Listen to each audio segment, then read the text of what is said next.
My circle is winners. Everyone around me is a winner. No matter what bad happens in our lives, we win. I don't have time for sad people. I don't have time for unlucky people. I don't have time for someone who's complaining. I don't have time for negativity. And life is a value exchange. Every friendship, every relationship, every business relationship, there has to be an exchange of value. I think your friends and your circle is a good way to make sure you're learning those lessons. They can get onto you and say, look, you're making the same mistake again and again. How do you build your circle? I'm ruthless.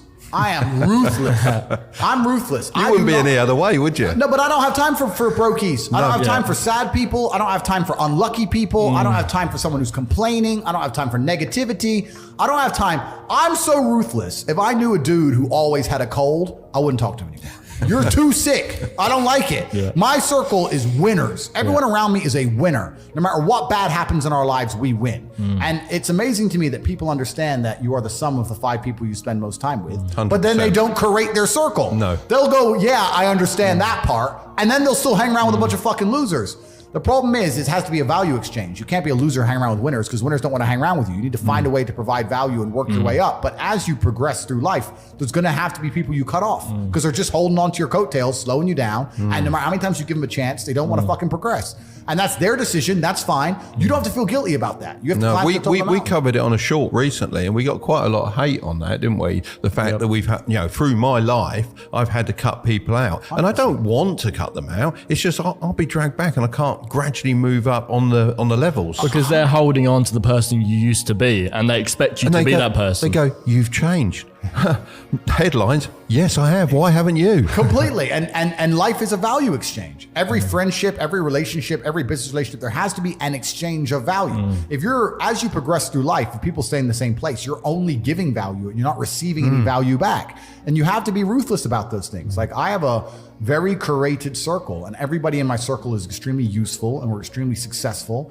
And it's a very motivating thing. If you're in a room full of ice cream experts and all they talk about is ice cream, how to move ice cream, how to sell ice cream, different flavors of ice cream, how you make ice cream, you're going to learn a lot about ice cream.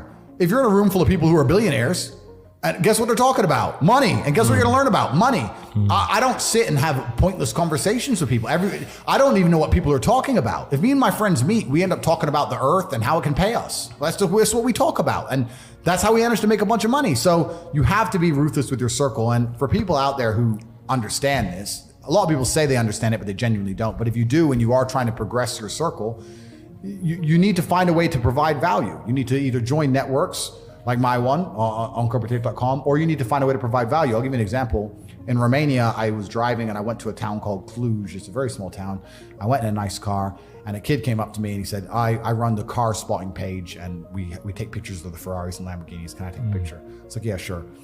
And anyway, he took a picture of it and then he gave me his business card and he said, I just want you to know, I don't even like cars. I just knew the best way for me to meet rich people is to take photos of nice cars. It's a great story. I was like, you're smart. Very smart. I hired him. I'm not surprised. He works for me. Yeah. He still works for me for this day. Yeah. He was smart enough to go, well, where's the money over there? Yeah. How do I get close to the money? Oh, they don't want to talk to me. But if I take cool photos of his car, he might want to talk to me. You have to find a way to provide value to people. Yeah. If you provide value and it's a value exchange, you'll do good. But yeah, I say this to people and they go, oh, but my friend, and we have a good time together. Well, if you're going to prioritize your friends by drinking and having fun, then you're going to have a bunch of fucking loser friends. That's your life, and that's your life to live. It's fine. Don't complain when the NHS are on strike and you can't get seen and I'm in a private hospital in fucking Saudi. That's your problem. You have to just make your decisions in life and live true to them. But creating a circle is ultra important. And it's not just important financially, it's also important for your entire life and your mindset as a whole. Because it's amazing, especially amongst men, we never want to be the poorest person in the room. We never want to be the weakest person in the room.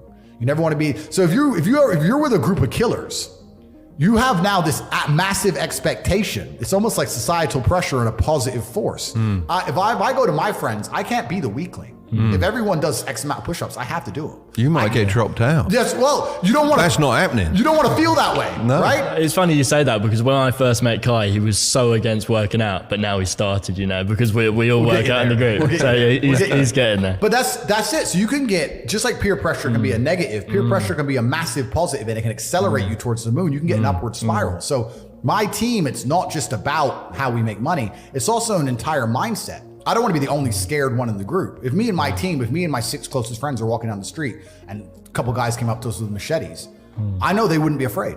So now I'm not afraid. Now no one's afraid. Now you're fucked. Now the guys with a machete should be afraid. That's right. It's like an army. It's like a gang, right? You have to have that mentality. So it's not just even about money. It's about your entire life you create. If you're a person, if you're a man and you're out here and you go, you know what? Who do I want to be? I want to be strong and rich and brave and respected.